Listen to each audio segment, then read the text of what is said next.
Friends, வணக்கம். Welcome to neighbourly kitchen. இன்றைக்கி ஒரு கார சட்னி ரெசிபி தாங்க பார்க்க போகிறோம். இதுக்கு தேவையான பொருள் நான் டிஸ்கிரிப்ஷன் பாக்ஸில் கொடுத்துருக்கேங்க, பார்த்துக்கோங்க.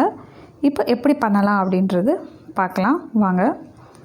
ஸ்டவ்வில் ஒரு கடாய் வச்சுட்டு கடாய் சூடானதுக்கப்புறம் 2 டீஸ்பூன் அளவுக்கு நல்லெண்ணெய் ஆட் பண்ணிக்கோங்க. நார்மல் ஆயிலாக இருந்தாலும் ஓகே, பட் நல்லெண்ணெய் ஆட் பண்ணால் கொஞ்சம் டேஸ்ட் நல்லாயிருக்கும்.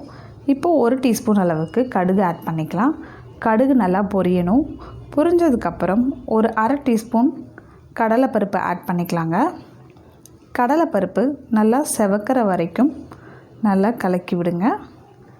கடலைப்பருப்பு நல்லா செவந்துருச்சு. இப்போ ஒரு அரை டீஸ்பூன் உளுந்து ஆட் பண்ணிடலாங்க. உளுந்தும் லைட்டாக செவக்கணும்.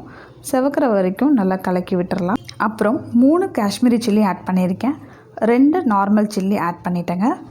பூண்டு 6 to 7 பல் எடுத்துக்கலாம்.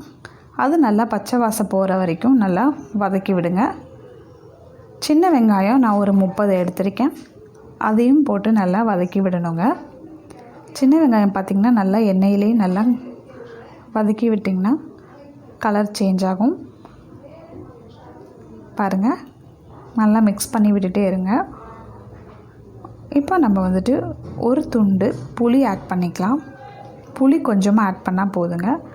ஆட் பண்ணதுக்கப்புறம் அதையும் நல்லா வதக்கி விடுங்க. நல்லா வதங்கட்டும். பாருங்கள், கலர் நல்லா சேஞ்ச் ஆகிடுச்சு. வெங்காய கலர் நல்லா இந்த மாதிரி சேஞ்ச் ஆகணும்.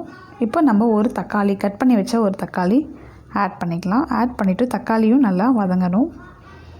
வதங்கினதுக்கப்புறம் பாருங்கள், தக்காளி, சின்ன வெங்காயம், பூண்டு எல்லாமே நல்லாவே வதங்கிடுச்சு. இப்போ நம்ம ஸ்டவ் ஆஃப் பண்ணிடலாங்க. ஆஃப் பண்ணதுக்கப்புறம் தேவையான அளவு சால்ட் ஆட் பண்ணிடலாம். ஆட் பண்ணி நல்லா கலக்கி விடுங்க. கலக்கி விட்டதுக்கப்புறம் தனியாக எடுத்து ஆற வச்சுருங்க. ஆறினதுக்கப்புறம் மிக்சியில் போட்டு நல்லா கிரைண்ட் பண்ணதுக்கப்புறம் தனியாக தேங்காய் எண்ணெய், கடுகு, கருவேப்பிலை போட்டு தாளித்து எடுத்துடலாங்க. பாருங்கள், நம்ம சுவையான வெங்காய கார சட்னி ரெடி ஆகிடுச்சு. இது இட்லி, தோசை, பனியாரம் இது 3த்துக்குமே சூப்பரான சைட் டிஷ்ஷுங்க. நீங்களும் செஞ்சு பாருங்கள். மறக்காமல் செஞ்சு பார்த்துட்டு எனக்கு கமெண்ட் செக்ஷனில் சொல்லுங்கள். தேங்க்ஸ் ஃபார் வாட்சிங்.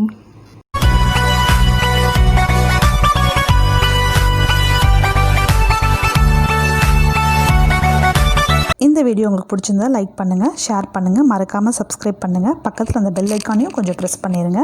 வேற ஒரு வீடியோ வெயிட்டிங்.